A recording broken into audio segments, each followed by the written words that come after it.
আসসালামু আলাইকুম এভরিওয়ান, সাদিকাস কিচেনে সবাইকে স্বাগতম। আজকে তৈরি করে দেখাবো খুবই মজাদার এবং হেলদি একটা ড্রিঙ্কস, খেজুর এবং বাদাম দিয়ে মিল্কশেক। গরমের দিনে এটি হতে পারে খুবই স্বাস্থ্যকর এবং হেলদি একটা ড্রিঙ্কস।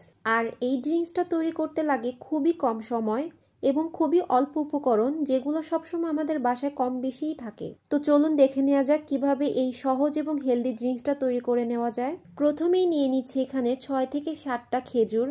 আমি আগে থেকেই খেজুরের বিচিটা বের করে রেখেছিলাম। এরপর দিয়ে দিচ্ছি 6 থেকে 7টা কাঠবাদাম। তারপর দিয়ে দিচ্ছি 6-7টা কাজু বাদাম। দিয়ে দিচ্ছি 1 কাপ পরিমাণ দুধ। এটা আমি হালকা কুসুম গরম দুধ ব্যবহার করেছি।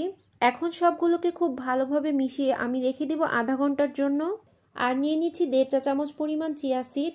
এখানে চাইলে আপনারা তুকমার দানাও ব্যবহার করতে পারেন। সাথে দিয়ে দিচ্ছি 2 টেবিল চামচ পরিমাণ পানি। এখন এটাকে খুব ভালো করে মিশিয়ে আমি সাইডে রেখে দিব। আর এখানে আমি নিয়ে নিচ্ছি 4টা কলা। এই কলাগুলো যেহেতু ছোট, তাই আমি এখানে 4টা নিয়ে নিয়েছি। আর আপনারা যে কলাগুলো ব্যবহার করবেন, এটা যদি বড় হয়ে থাকে তাহলে একটা কলা ব্যবহার করলেই হবে। কলাগুলো ছুলে আমি এভাবে ছোট ছোট টুকরো করে দিব, তাহলে আমার ব্লেন্ড করতে খুব সহজ হবে। এখানে আমি সবগুলো খুব ভালো করে ব্লেন্ড করে নিব। আমি যে দুধ, খেজুর এবং বাদাম ভিজিয়ে রেখেছিলাম, সেগুলো এখন আমি এই ব্লেন্ডারের জারে দিয়ে দিব। এবং আগে থেকে যে কলাগুলো আমি কেটে রেখেছিলাম, সেই কলাগুলো দিয়ে দিচ্ছি। আর সাথে দিয়ে দেব 1 টেবিল চামচ মধু। মধুটা চাইলে আপনারা স্কিপ করতে পারেন, আমি একটু মিষ্টির জন্য মধুটা ব্যবহার করেছি। সর্বশেষ দিয়ে দিচ্ছি 1 কাপ পরিমাণ ঠান্ডা লিকুইড দুধ। আমি এখানে টোটাল হাফ কেজি পরিমাণ দুধ ব্যবহার করেছি। আর দুধটাকে খুব ভালো করে জাল করে নর্মাল ফ্রিজে রেখে ঠান্ডা করে ব্যবহার করেছি। এখন আমি সম্পূর্ণ উপকরণগুলো খুব ভালো করে ব্লেন্ড করে নিব। অবশ্যই একটু সময় নিয়ে ব্লেন্ড করে নেবেন, তাহলে সম্পূর্ণ উপকরণগুলো খুব ভালোভাবে ব্লেন্ড হয়ে যাবে। তো হয়ে গিয়েছে এখানে আমার খেজুর এবং বাদামের মিল্কশেক। এখন আমি এখানে অ্যাড করব আগে থেকে ভিজিয়ে রাখা সেই চিয়া সিড। দেখতেই পাচ্ছেন চিয়া সিডগুলো ভিজিয়ে রাখার জন্য ফুলে অনেকটা বেশি হয়ে গিয়েছে এবং খুব সুন্দরভাবে পানিগুলো শুষে নিয়েছে।